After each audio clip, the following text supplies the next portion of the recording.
Evolution के chapter में जाने से पहले हम एक और इंटरेस्टिंग, जो कि हमारे ही से रिलेटेड है, उस टॉपिक के ऊपर देखते हैं, सेक्स इनहेरिटेंस या सेक्स लिंक्ड इनहेरिटेंस इसको कहें। ह्यूमंस में जो सेक्स डिटर्मिनेशन है वो कैसे होता है, इसी के बारे में हम अभी डिस्कस करने वाले हैं। तो जैसा कि हम जानते हैं कि ह्यूमंस में 23 पेयर्स यानी 46 क्रोमोसोम्स होते हैं। हमने 23 पेयर्स इसलिए कहा क्योंकि 23 पेयर्स में ही वो मौजूद होते हैं, 23 1 to 23 प्लस उसकी कॉपी। तो इसमें हम देखते हैं कि 22 पेयर्स यानी 44 क्रोमोसोम्स जो होते हैं वो डिफरेंट टाइप के होते हैं, जैसे कि सोमैटिक सेल्स कहते हैं हम, जिससे कि सारे बॉडी पार्ट्स और उस तरीके के रिलेटेड जीन्स जो होते हैं वो इन क्रोमोसोम्स में मौजूद होते हैं।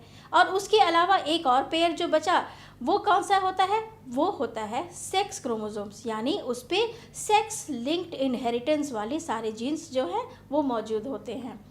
अब हम इसी को देखते हैं कि ह्यूमंस में ये जो डिफरेंस है वो कैसे डिसाइड करता है कि बेबी का सेक्स क्या होगा। तो हम देखते हैं कि ह्यूमन सेक्स डिटर्मिनेशन के लिए ये 23 पेयर्स में से 22 तो ऑटोसोम्स हैं और 1 जिसको कि हम सेक्स क्रोमोसोम्स कह रहे हैं वही रिस्पॉन्सिबल होता है हमारा सेक्स को डिटरमाइन करने के लिए। तो वैसे जीन्स जो कि कैरी करते हैं सेक्स क्रोमोसोम्स से कैरी होते हैं उसको हम कहते हैं सेक्स लिंक्ड जीन्स, या फिर इस तरीके के इनहेरिटेंस को हमने कहा सेक्स लिंक्ड इनहेरिटेंस।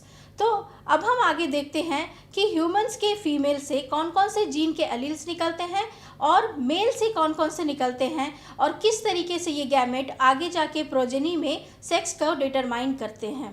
तो ह्यूमंस में सेक्स डिटर्मिनेशन को अच्छे से समझने के लिए आइए हम एक एक्टिविटी करते हैं, जिसके कारण हम अच्छे से समझ पाएंगे कि किस तरीके से गैमेट फॉर्मेशन होता है और वो किस से और क्या लिंक्ड होके कैसे जेंडर को डिफाइन करता है। तो यहाँ पे हम देख रहे हैं कि फीमेल जो कि कैरी करती हैं एक्स और एक्स क्रोमोसोम्स और मेल जो कि कैरी करते हैं एक्स और वाई क्रोमोसोम्स। आइए इसके द्वारा हम देखते हैं कि कैसे इन दोनों के गैमेट्स फ्यूज करते हैं। तो जैसा कि हम लोग देखते हैं कि ह्यूमन फीमेल में एक्स और एक्स 2 एलील्स होते हैं और उसी तरीके से मेल में एक्स और वाई 2 एलील्स होते हैं। तो आइए अब हम इस क्रॉस को करके देखते हैं। तो फीमेल के एक एक्स को हम लोग मेल के एक एक्स से हम लोगों ने कंबाइन किया। उसके बाद फीमेल के एक और एक्स को हम लोग मेल के वाई से कंबाइन करेंगे।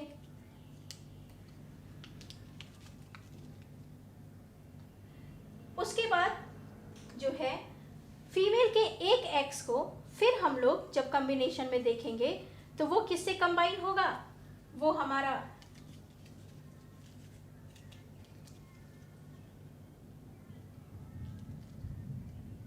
और अब जो बचा हमारा एक एक्स वो जब फिर से कंबाइन करेगा तो वो कंबाइन करेगा हमारे वाई से। तो इस तरीके से हम देख रहे हैं कि हमारा फीमेल और मेल का जो रेशियो है वो आ रहा है 50% रेशियो आ रहा है, ठीक है, 1:1 का रेशियो आ रहा है। तो हम लोग इस पर ये देख सकते हैं कि कैसे एक फीमेल और एक मेल जब कॉम्बिनेशन में देते हैं तो हमारा जो जनरेशन होता है नेक्स्ट उसमें रेशियो 1:1 का होता है सेक्स डिटरमाइन होने का। लेकिन क्या ये वाई क्रोमोसोम ही डिसाइड करता है, इसको हम अभी आगे देखते हैं। तो आइए अब हम इस क्रॉस को करके देखते हैं कि इसका क्या रिजल्ट आता है। तो सबसे पहले हम फीमेल के एक एक्स को वाई के एक्स से क्रॉस कराएंगे। उसके बाद फीमेल के दूसरे एक्स का कनेक्शन जो है वो मेल के वाई क्रोमोसोम से हो पाएगा, क्योंकि एक बार में एक्स और वाई क्रोमोसोम एलील्स बनते हैं। अब उसी तरीके से जब नेक्स्ट कॉम्बिनेशन लेंगे तो फीमेल के एक एक्स की जो कनेक्टिविटी है वो क्या होगी, वो मेल के एक एक्स से हो जाएगी। अब उसके बाद दूसरे जो बचेंगे एक्स क्रोमोसोम जो हमारा फीमेल का होगा उसका कॉम्बिनेशन जो है वो हमारा वाई से हो जाएगा। तो इस तरीके से हम देखेंगे कि हमारे पास 4 कॉम्बिनेशंस मौजूद हैं।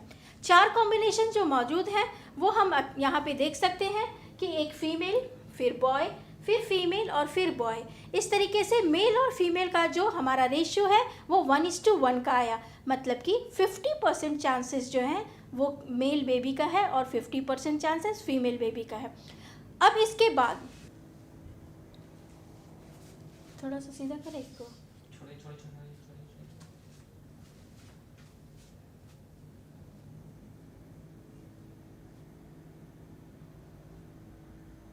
तो इस प्रकार हमने कॉम्बिनेशन में क्या देखा कि जो कॉम्बिनेशन वाई को लिए हुए थे या ब्लू रिबन्स वाले थे, उन लोगों ने क्या किया, मेल बेबी को जन्म दिया। तो क्या देख इसका क्या मतलब होता है कि फीमेल्स जो कि हमारी मदर हैं वो कभी भी रिस्पॉन्सिबल नहीं होती हैं कि चाइल्ड जो है वो मेल होगा या फीमेल होगा। वाई क्रोमोसोम्स किनके पास है, मेल के पास, यानी पेरेंट्स मेल जो हैं, जो हमारे फादर्स होते हैं, वही रिस्पॉन्सिबल होते हैं इस चीज़ के लिए कि आगे जो हमारे बेबी हो रहा है वो मेल होगा या फीमेल होगा। तो जो हमारे समाज में बहुत पहले से ये चलते आ रहा है कि फीमेल्स आर रिस्पॉन्सिबल को माना जाता है, तो ये गलत है। नॉट मी, मेल्स आर, मतलब you, males are responsible for male baby. अब हम ये देखते हैं कि वाई क्रोमोसोम ही क्यों। वाई क्रोमोसोम पे एक ऐसा रीजन है जिसको कि SRY कहते हैं। ये रीजन जो होता है वही रिस्पॉन्सिबल होता है वाई को मेल जेनेटिक्स या मेल जीन देने के लिए, जिससे कि बेबी मेल होता है। ये SRY जीन जो है वो क्या होता है, SRY जीन होता है sex linked region of Y. Sex linked region of Y chromosome is called SRY। वो हमारे वाई के एक आर्म के में होता है और यही रीज़न जो होता है वो डिसाइड करता है कि बेबी मेल है और ये क्रोमोसोम वाई का है। तो अब हम स्टार्ट करने वाले हैं एवोल्यूशन। एवोल्यूशन का मतलब क्या हुआ, जैव विकास। जब हम विकास की बात करते हैं तो मौजूदा स्थिति में थोड़ा बदलाव आकर जब वो बेहतर स्थिति में पहुंचता है उसी को क्या कहते हैं, विकास। तो उसी तरीके से जैव में, जीवन में कैसे विकास होता है, जीव जंतुओं में कैसे विकास होता है, इसी तरीके को हम पढ़ने वाले हैं एवोल्यूशन के अंतर्गत। तो जैसा एवोल्यूशन पढ़ने से पहले हम देखते हैं कि हमारे पास क्या क्या चीज़ों की जानकारी होनी चाहिए। तो हम दो ऐसी चीज़ें हैं जिनकी जानकारी रखते हैं, वो है ट्रेट्स। ट्रेट्स क्या होती हैं, दो प्रकार की होती है, इनहेरिटेड और एक्वायर्ड।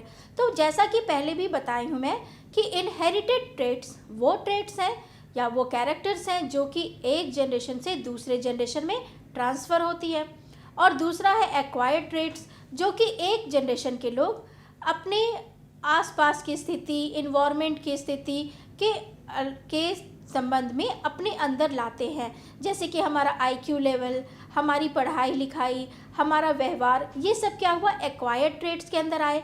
और हमारी आँखों का कलर, बॉडी शेप, बॉडी का कलर, ये सारा क्या हुआ, इनहेरिटेड ट्रेट्स हुआ जो कि एक जनरेशन से दूसरे जनरेशन में ट्रांसफ़र होगा।